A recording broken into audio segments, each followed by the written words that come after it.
Assalamualaikum warahmatullahi wabarakatuh. Nah, perkenalkan dulu, nama aku Nirmala yang di sini bakal menjadi host nih, dan juga bersama teman-teman saya, teman kelompok saya dari kelompok 1, yang dimana ini kami memiliki tugas, yaitu tugas filsafat dakwah ya teman-teman. Nah, sebelumnya aku malah ingin kenalin dulu nih teman-temanku dari kelompok 1. Mungkin dari kamu dulu, bisa mengenalkan namanya. Baik, perkenalkan nama saya Risa. Saya Muhammad Rizky Hidayat. Dan saya sendiri Bayu Setiawan. Oke, ini ya kita berempat ini ingin menjelaskan sedikit kali ya, kayak kita cerita podcast santai mengenai tentang tema kita, yaitu dakwah dan filsafat manusia. Karena tuh kalau dipikir-pikir ya teman-teman, topik ini tuh penting banget buat kita, karena tuh kita bisa memahami manusia yang merupakan kunci utama nih agar pesan yang kita sampaikan tuh bisa diterima oleh baik kepada manusia atau masyarakat sekitar. Mungkin ya kita nanti ada 4 pembahasannya nih teman-teman. Yang pertama itu kita ada konsep manusia dalam Al-Quran. Terus yang kedua kita ada fitrah dan potensi manusia. Terus yang ketiga kita juga ada kebebasan kehendak dan bertanggung jawab kepada manusia. Lalu yang terakhir itu kita ada pembahasan tentang psikologi dan antropologi dakwah. Tapi yang pertama mungkin yang bakal kita bahas dulu, yaitu ada konsep manusia dalam Al-Quran. Mungkin kira-kira ada yang mau mulai duluan gak sih di antara kita berempat ini tentang apa sih konsep manusia dalam Al-Quran itu? Kalau menurutku sendiri ya, konsep manusia dalam Al-Quran itu, manusia itu yang nyatanya kita itu diciptakan dari tanah. Iya. Dan asalnya kembali ke tanah. Dan dibalik itu juga manusia itu dipandang mulia dan memiliki kedudukan yang tinggi daripada makhluk-makhluk yang lainnya. Maksudnya manusia itu dibandingkan dengan jin, itu kedudukan manusia itu ibaratkan lebih sempurna daripada jin. Mungkin itu menurut saya. Bagaimana dengan teman-teman yang lain? Oke. Mungkin nih tadi kan Bayu sudah menjelaskan nih Risa. Menurut dari Bayu sendiri, kalau dari Risa sendiri itu bagaimana kira-kira? Kalau menurut aku sih konsep manusia ini tuh ada 4 ya. Yang pertama mungkin manusia itu kan diciptakan itu kan untuk menjadi hamba. Nah jadi ya tugasnya manusia sebagai hamba ini kan yang menyembah Allah, menjalankan perintah-perintahnya gitu. Terus yang kedua mungkin manusia itu bisa menjadi khalifah ya. Artinya manusia ini kan diciptakan kan yang berakal kan daripada yang lain-lain. Mungkin makhluk yang lain kan nggak ada yang berakal ya, seperti hewan, tumbuhan. Sedangkan manusia ini kan yang seperti Bayu bilang yang dimuliakan kan. Nah artinya kan dia yang berakal mungkin bisa memimpin bumi ini. Jadi khalifah. Oke. Nah itu tadi sudah ada 2 pemahaman nih tentang konsep manusia dalam Al-Quran. Mungkin kita bakal lanjut ke poin kedua, yaitu fitrah dan potensi manusia. Kira-kira nih menurut kalian bagaimana sih itu kayak konsep fitrah dan potensi manusia? Mungkin dari Rizky atau Risa dan juga Bayu dia mau mulai dulu kayaknya. Jadi setiap manusia itu memiliki fitrah yang condong pada kebenaran dan kebaikan. Artinya manusia itu memiliki potensi mengenali Tuhannya dan menjalani kehidupan yang baik. Selain itu manusia juga dibekali dengan potensi seperti akal, hati, dan sosialisasi, kemampuan sosial. Potensi ini dapat berkembang menjadi baik atau buruk tergantung lingkungan dan pendidikan yang didapat oleh manusia itu sendiri. Dalam konteks dakwah, penting bagi seorang dai mengenali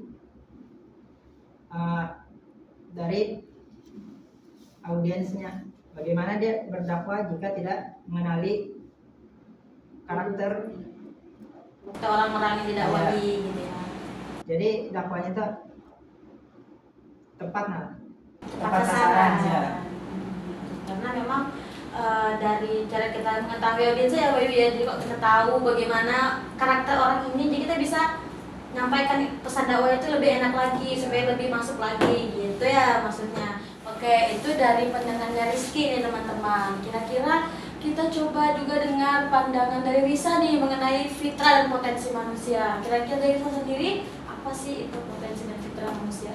Oke, fitrah manusia itu kalau menurut aku kan setiap manusia yang lahir di bumi ini kan sudah fitrah. Artinya fitrah itu kan suci ya. Iya. Nah, jadi aku tuh pernah baca Allah Nabi itu pernah bersabda, Rasulullah itu katanya setiap manusia yang lahir ke bumi itu dalam keadaan suci, yang menasranikan dia atau yang menislamkan dia itu adalah orang tuanya. Terus untuk kalau potensinya manusia dalam berdakwah itu ada potensi akalnya untuk dia berdakwah, ya kan, untuk untuk cara berpikirnya dia menyampaikan dakwah itu seperti apa. Terus tuh yang kedua mungkin dengan potensi sosialnya, artinya kan kita kan berdakwah ya, dakwah itu kan banyak orang, kita harus mampu untuk bersosial kepada seluruh umat seluruh jamaah yang kita dakwah. Mungkin seperti itu. Oh begitu. Kalau misalnya dari Bayu sendiri nih, apa sih pemahaman Bayu tentang fitrah dan potensi manusia itu? Kalau menurut aku sendiri sih fitrah sesuai dengan yang Risa sampaikan tadi, yang mana ketika kita lahir kita dalam keadaan suci. Terus kalau potensi manusia itu udah disebutkan tadi bahwa ada potensi akal, potensi sosial, ada juga potensi manusia itu potensi hati.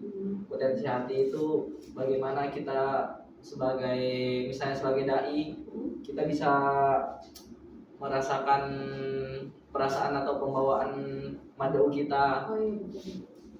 Kan ada tuh kayak ustadz misalnya, oh ustadz ini lebih cenderung galak misalnya, atau enggak ustadz ini lebih cenderung mengambil kalau kita misalnya dengar ceramah itu sedih. Iya. Anggota namanya sedih. Mungkin itu sih kalau menurutku. Nah, berarti memang kalau dipikir-pikir manusia tuh punya potensi yang besar dalam berdakwah ya. Itu juga berbeda-beda Betul. potensinya. Iya. Jadi memang kayak dilihat juga kan potensi kita sama potensi madaunya gitu. Oke, bagus banget nih.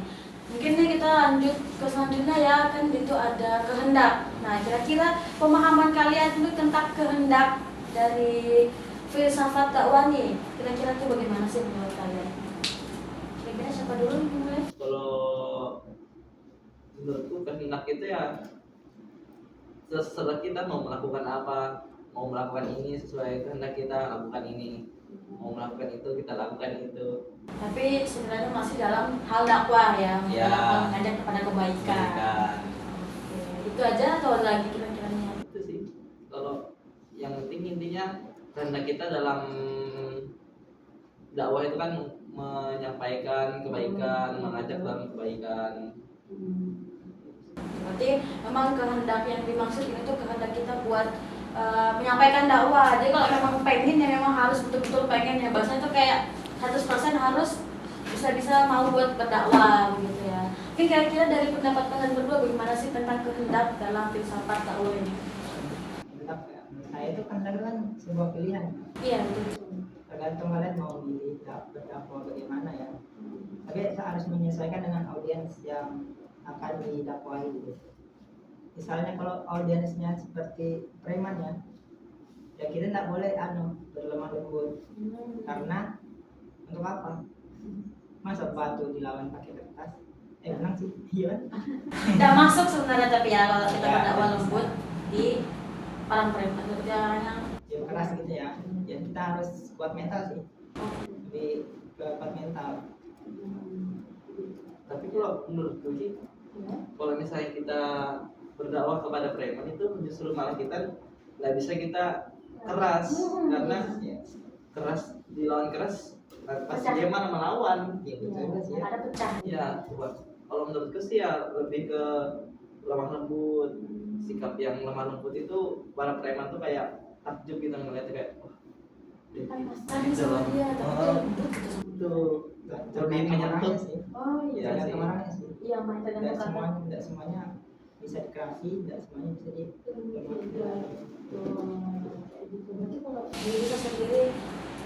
kehendak dari filsafat dakwah yang kita bahas kali ini itu apa sih kira-kira? Kalau menurut aku sih kehendak itu kan dari kita sendiri ya sebagai pendakwah itu kan. Ya mungkin nggak jauh beda dari mereka berdua sih, seperti kayak yang dibilang Bayu itu kan kita harus bisa sesuai dengan keinginan kita untuk berdakwah itu. Jadi kehendak ini kan materinya itu dari kita, terus kita harus menyamakan dengan madhub. Mungkin seperti itu kehendak sesuai dengan diri kita aja. Oh gitu. Berarti kalau misalnya kita nih berkehendak kayak aku potensinya buat berdakwah di khusus orang-orang yang suka-suka hal-hal lucu, berarti kita mainnya di sana-sana aja gitu. Tapi gak ada larangan juga ya kalau buat memulai hal yang lebih baru, kayak memulai tantangan yang kayak tadi yang Rizky bilang, kita coba ceramah sama orang-orang yang maaf yang preman gitu ya. Oke, mungkin selanjutnya tuh ada lagi tentang kehendak. Kan kebebasan tadi sudah, jadi kita bahas apa sih?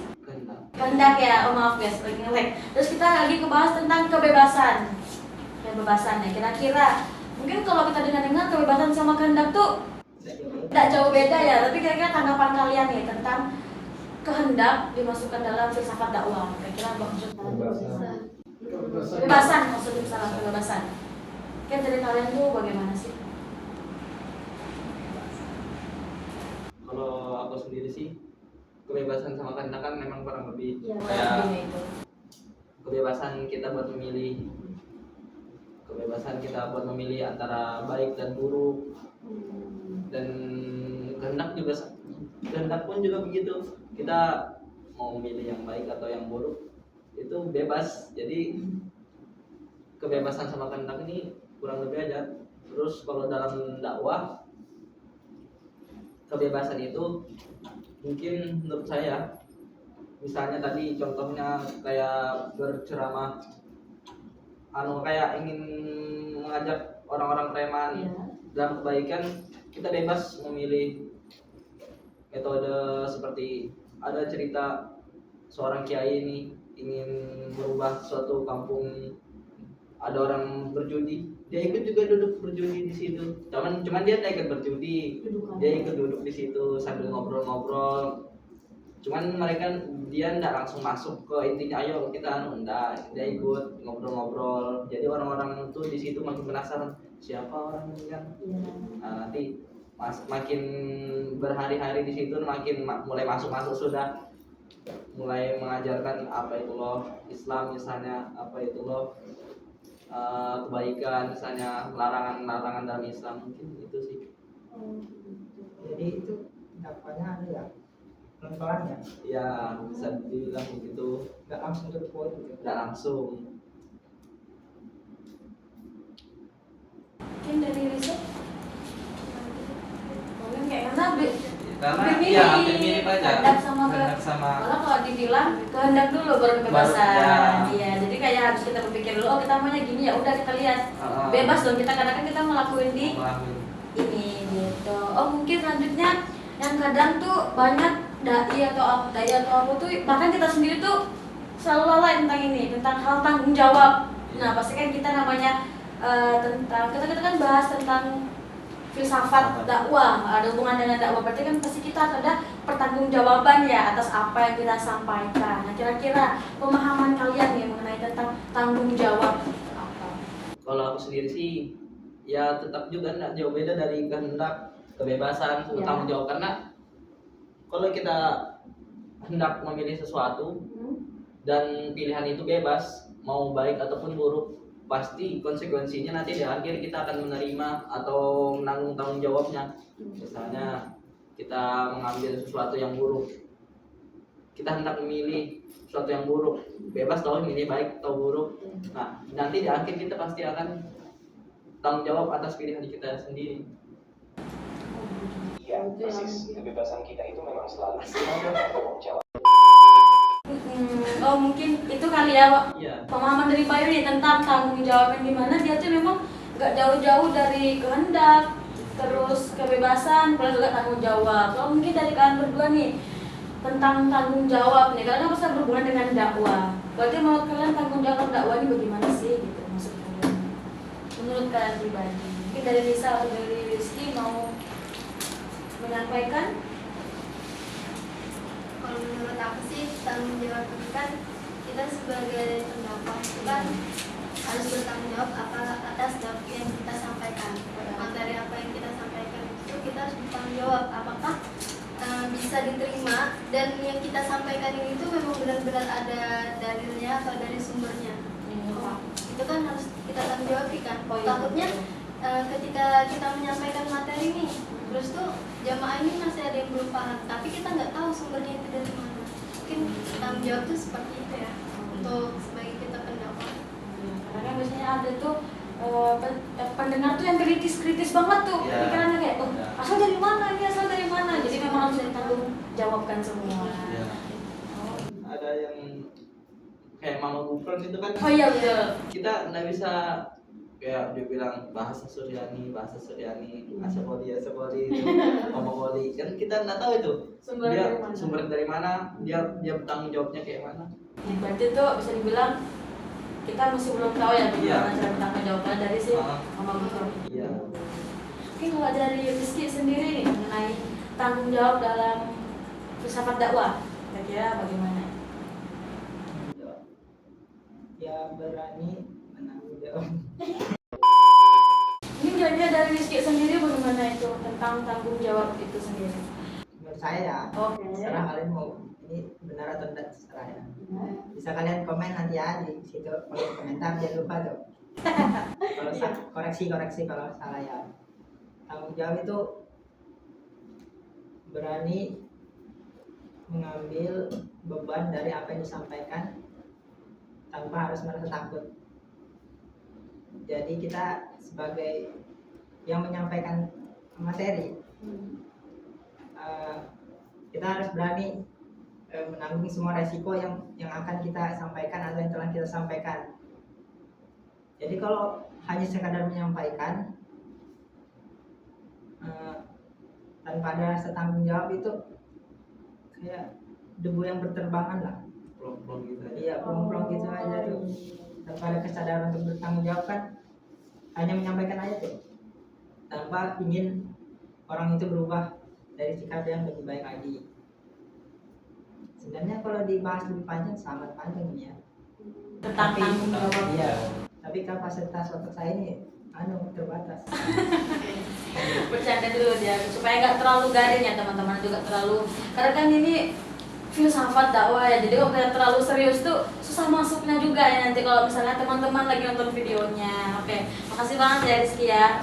Mungkin kita kan sudah just dengar semua nih tentang tanggung jawab juga, terus tuh kehendak sama kebebasan. Mungkin ini yang lebih sedikit filsafat banget nih. Kira-kira pemahaman kalian atau menurut kalian pribadi tentang psikologi gitu. Nah, itu bagaimana kira-kira kalau disambungkan dengan dakwah? Kalau menurutku sih psikologi dalam dakwah ini,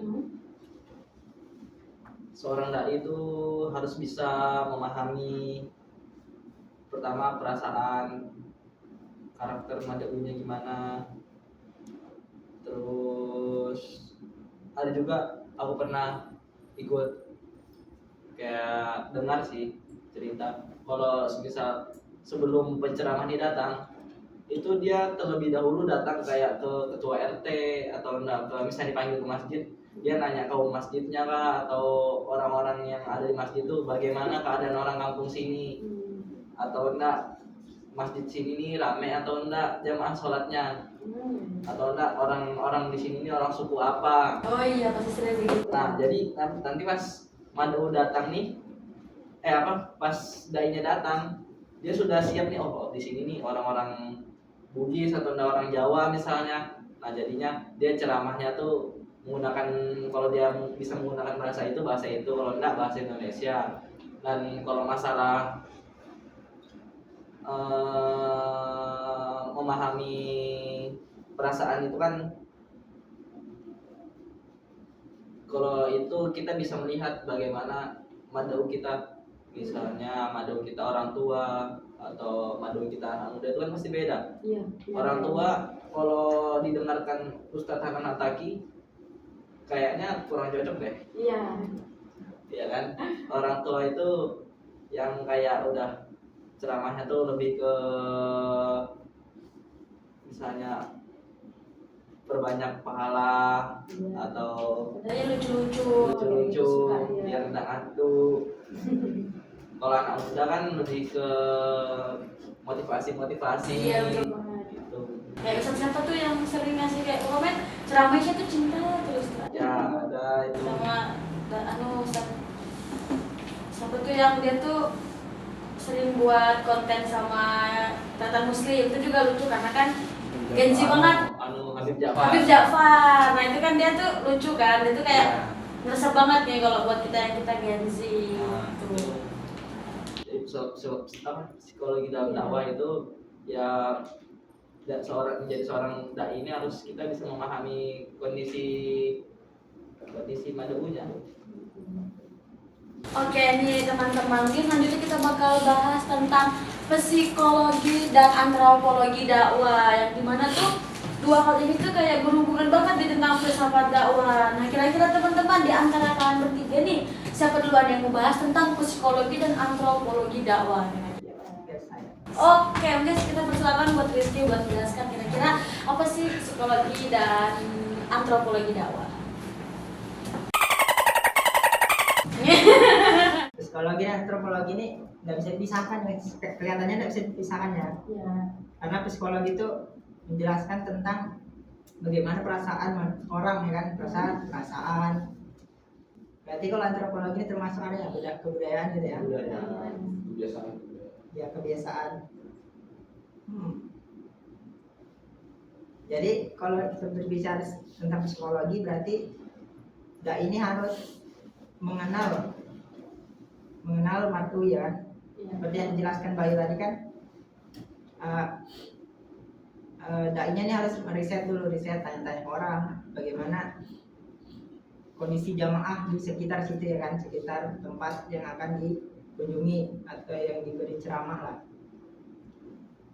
Terus bagaimana madu ini bisa diterima oleh mad'u gitu loh, karena kan kalau kita lihat tidak semua tuh mad'u mau terima. Misalnya nih bapak bawa nama Bayu, misalnya Bayu ceramah kan nggak teka bawa konsep orang tua, nggak mau Konsep filsafat gitu loh. Karena kan pasti kita harus melihat juga dari psikis anak-anak gitu, karena kita tidak dibilang sosial. jadi kita harus pintar berretorika ya. Iya, mainnya nih retorika tuh bang, ya. Woi, aku ngomongnya santai betul. Ini namanya podcast dari santai. Oke. Ya kan? Karena aku tadi tuh duduk bersirasi. Oh, tapi kan kamu jangan di zoom Iya. Mungkin dari Risa nih, pemahaman tentang psikologi dan antropologi dakwah itu gimana sih kira-kira? Mungkin untuk kalau psikologi itu ya sama-sama aja sih, nggak bisa dibedain sih ya. Mungkin kalau menurut saya, menurut mereka semua itu kan ya tujuannya tetap sama ya, psikologi itu. Kalau antropologi ini kan tentang kebudayaan. Nah artinya kan dalam setiap setiap kampung mungkin atau setiap daerah itu kan punya budayanya masing-masing gitu. Jadi mungkin dalam antropologi dakwah ini bagaimana dakwah itu ada dalam budaya itu kan, dalam perspektif dakwahnya itu kan ada dalam budaya gitu kan. Kita mungkin bisa ngambil dari kebudayaan di kita ini kan, mungkin kalian nggak asing sama hadroh. Aksi itu kan juga bagian dakwah dan dalam kesenian Islam ya, yang disampaikan melalui hadroh itu. Terus untuk kebudayaan lain kayaknya Kalau aku mau nambahin sih, contohnya seperti yang disampaikan Tisa tadi, contoh kebudayaan yang di dalamnya dimasukkan nilai-nilai Islam itu seperti kayak misalnya kita orang-orang Jawa, misalnya habis panen kita masak-masak di sawah, ngumpul-ngumpul satu kampung, makan bersama pakai daun pisang itu, dan baru tuh baca doa bersama, baca doa selamat. Itu mungkin salah satu bentuk contohnya juga dan juga yang biasanya kita setiap tahun adakan di Tenggarong. Erau itu kebudayaan juga yang awalnya tidak ada nilai Islam di dalamnya, dimasukkan di situ nilai Islam di dalamnya. Jadi doa-doanya tuh doa Islam, kepercayaan kepada Allah, Nabi Muhammad, Rasulnya, itu sih. Berarti kalau kayak Mabara Sarji itu termaksud ya? Iya, itu kan maulid. Berjanji itu kan bahasanya aja ya. yang berbeda. Tapi kan emang kebanyakan tuh kalau Mabara Sarji tuh dia misalnya ada orang keras Bugis kan biasanya dia tuh ngelakuinnya pas sore mau misalnya besok lebaran, misalnya tuh mau baca-baca kayak gitu. Tapi berarti termaksud ya tentang itu kan antropologi dalam salah satu contohnya kan itu. Kan itu ibaratkan kita sama aja ngirimin doa kepada orang yang sudah meninggal, sama aja begitu. Tidak ada salahnya itu. Kalau di dalam fikih itu nyebutnya urf. Ya, apa tuh? itu kebudayaan. Oh, tapi bahasa Arabnya tuh. Dalam fikih. Dalam fikih itu namanya urf, kebudayaan. Boleh, tidak ada haram atau halalnya enggak. Tetapi boleh-boleh aja karena hakikatnya kan kita tetap pada Allah. Iya. Itu sih. Nah nih guys, kalau kita bahas-bahas kan tentang konsep manusia dalam Al-Quran nih. Kira-kira menurut kalian tuh ada yang tahu nggak sih dalam Al-Quran tuh ada nggak kayak ngebahas tentang konsep manusia gitu? Dari kalian kira-kira ada yang tahu nggak tentang konsep manusia dalam Al-Quran? Dari perspektif Al-Quran ya, Iya. manusia itu bukan sekedar makhluk biologis ya, melainkan entitas multidimensi yang memiliki dimensi jasmani, rohani, akal dan moral. Jadi kalau yang tidak punya itu biasanya binatang ya. Oh. Jadi kalau manusia yang nggak punya akal dan moral berarti bisa dikatakan manusia itu binatang. Astagfirullah. Ada balanya. Jadi potong dong. Jadi manusia itu disebut sebagai khalifah. Iya, khalifah di bumi. Manusia disebut khalifah di bumi yang berarti yang memiliki mandat eksistensi untuk mengelola kehidupan dengan bertanggung jawab. Sudah disediakan aman. Nggak ada loh, kalau di sini tuh sih. Iya itu khalifah di bumi tuh. Iya, nomor. Apa lagi itu? Ada lagi secara filosofisnya kok. Secara filosofis ya, ini menunjukkan bahwa manusia memiliki potensi yang unik ya. Satu sisi ya adalah makhluk yang terbatas. Jadi kalau ada yang bertanya, kenapa Tuhan itu tidak bisa terlihat? Mata kita yang terbatas, melihat yang jauh tidak bisa, melihat yang terlalu dekat tidak bisa, kayak mana melihat? Logikanya begitulah ya kan. Maaf ini kamu nyinggung atau gimana? Kedekatan atau kejauhan yang menurutmu? Nah, Kamu masa apa? ada. Tapi memang kayak anu ya, pasan segitu atau kurang? Saya. Oke. Berlanjut yang kedua. Siapa yang membahas yang kedua?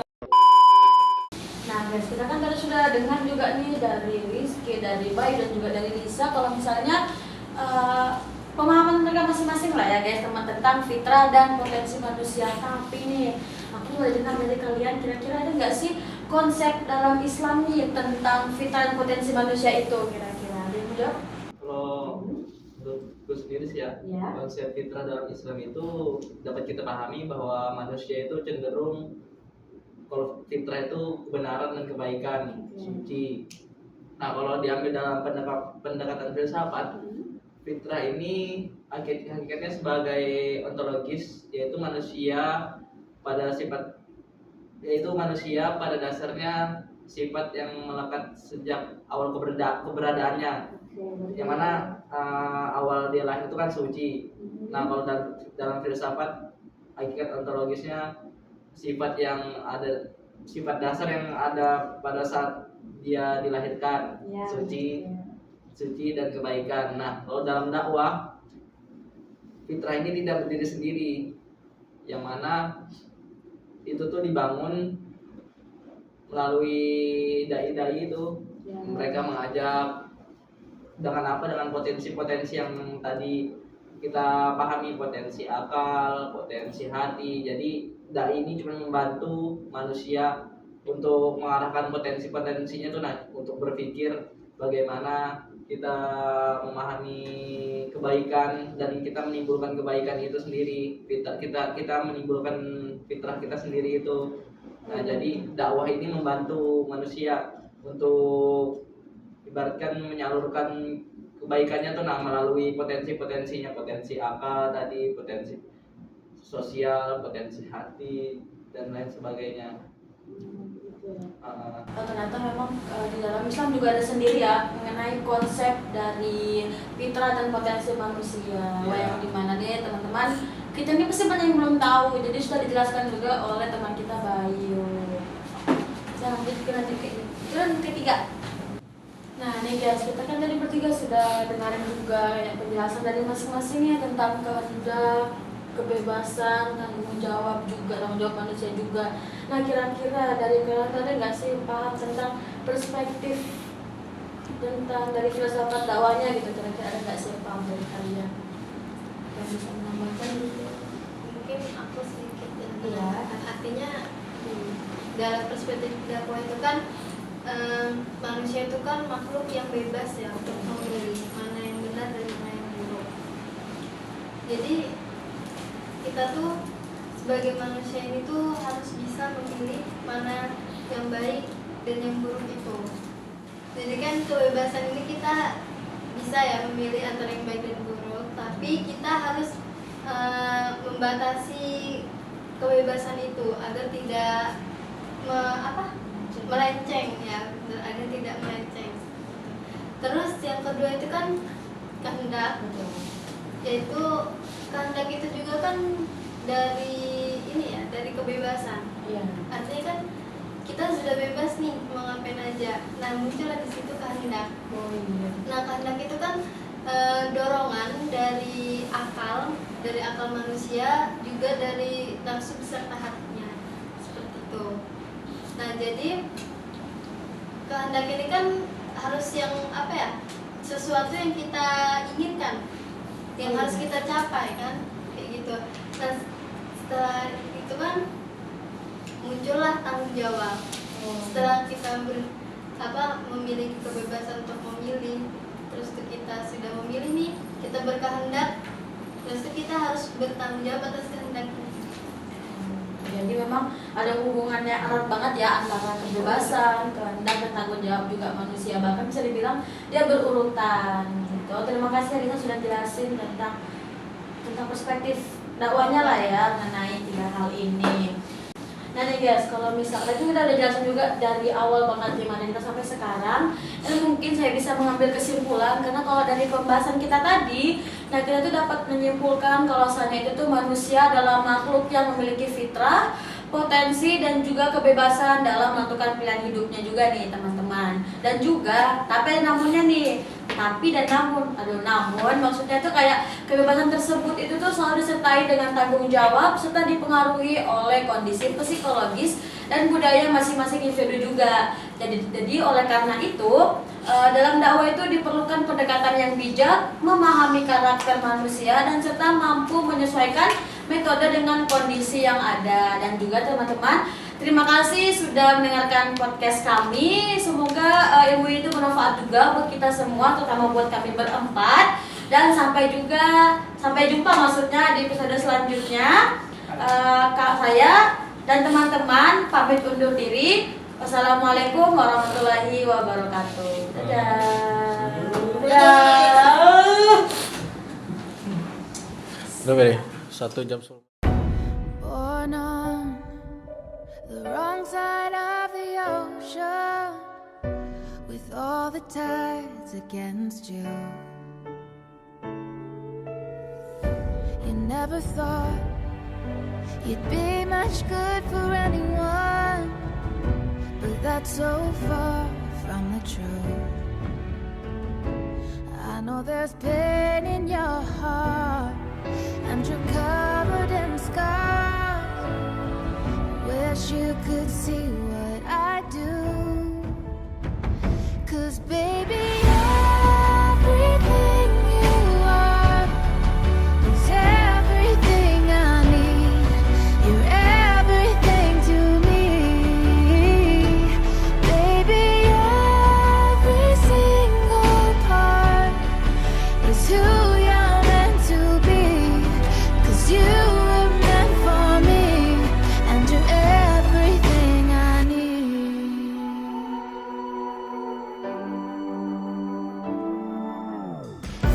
say